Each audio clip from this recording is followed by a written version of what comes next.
cost of family breakup to the public purse? One credible estimate puts it at 20 billion. So, what is it about marriage that makes it more of a stable relationship than cohabitation? One of the characteristics that differentiates married and cohabiting couples, or more to the point, more committed and less committed couples, because that's the nub of it, is that a committed couple are looking at themselves as an us. They have a sense of identity as a couple, and they also have a very strong sense of future. Cohabiting couples tend to have much more of a sense of me and you, and that's part of the evidence that this is a much more individualistic, my turn, your turn kind of arrangement. Well, this is where it all happens, and you come round into the main. Mr. Justice Coleridge is a judge in the High Court Family Division. It's unusual for senior members of the judiciary to speak out on matters of public policy, but the judge believes that if we became more acquainted with the scale of family breakdown, we might want to debate the benefits of marriage. What we see in this courtroom is all human life laid bare, and at its most vulnerable. Even people who have positions of great authority, people who are in public life, politicians, businessmen, when they're in this courtroom, they're dealing with their most intimate private lives. And sometimes it's very messy stuff. This is a huge problem. And family breakdown. Family breakdown. And the scale of it will only be appreciated if people realize that my court is just one of hundreds of courts dealing with this problem day in and day out. The judge says children don't usually like being shuffled from one set of parents to the next. He believes marriage is the gold standard, and that society is deluding itself if it thinks that because family structures have become increasingly diverse, all must be equally valid. I think society has to face up to what is happening, and society has to change, and part of society is government. It seems to me that government of whatever colour and coming from whatever angle should recognise it, not out of any moralistic, not from some moralistic standpoint. I'm not in the business of saying, of talking about morality. I'm in the business about talking about practicality. And the fact is that relationship breakdown is incredibly expensive in emotional terms and incredibly expensive in financial terms.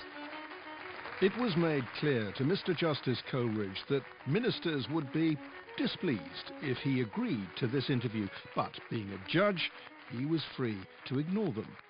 It's not the first time he's got under the government's skin.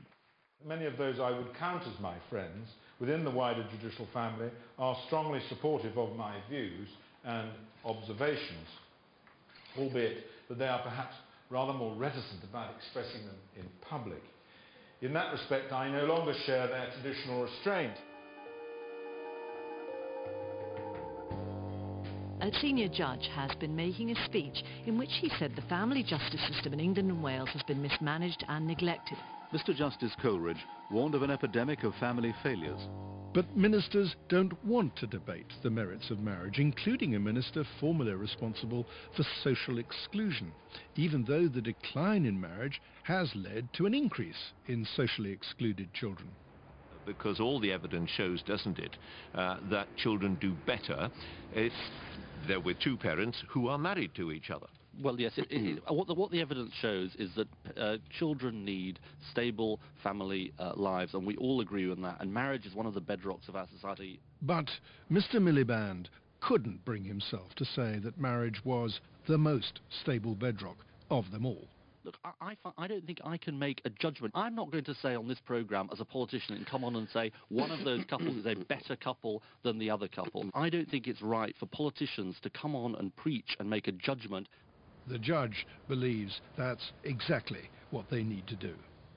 You're saying the government, this government, the next government, Government should start doing. Should not remain neutral. No. No, should not remain neutral. I am saying that. I'm saying that government should not remain neutral, because if we're going to tackle this problem, we have to tackle it from both ends. This is very tricky political territory that you have ventured into.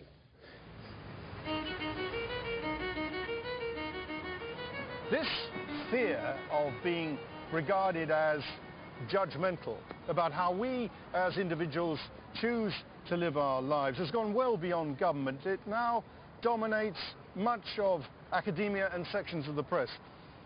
But this fear has closed down public debate about the consequences of our choices, allowing an acceptance to develop of looser arrangements with people changing partners, sometimes as if through a revolving door. I don't think it's judgmental to actually give people the facts, to actually give them the evidence. If I was a politician, I would be wanting to be saying, just look a minute, people of England, United Kingdom, whatever, let's actually say and look at the statistics. If we're going to have a happier society, a society where there is greater well-being, and governments are beginning to talk about the need to do this, then the statistics are quite clear. You bring your children up in committed, loving relationships, and the best of those are marriages. You have referred to a sort of conspiracy of silence. I mean, you haven't used that phrase, to be fair, but you've said that people have been too mealy-mouthed about this issue. What do you mean? We've allowed this to go on far too long. Far too long. It is now at epidemic proportions. We should have blown the whistle on it 10 years ago when the trajectory was clear for all to see.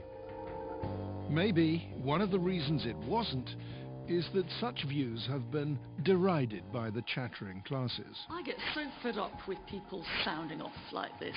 Hang on a minute, Mr. Justice, whoever you are you right? And most judges, I think, actually should have been retired quite a long time ago. Some commentators have said that you're in an ivory tower. You're not living in the real world.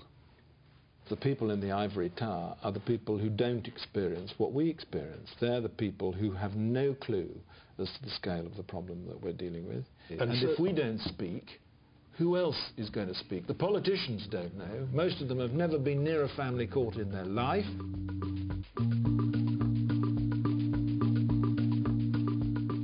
What puzzles me is why the government and some commentators seem so convinced the decline in marriage is a cultural trend which we are powerless to reverse. The same commentators, by the way, who think that any official promotion of marriage would offend the children of lone and cohabiting parents. I just don't accept that kids will feel stigmatised from this. It's been a sort of a widely held belief, and that's the reason why we've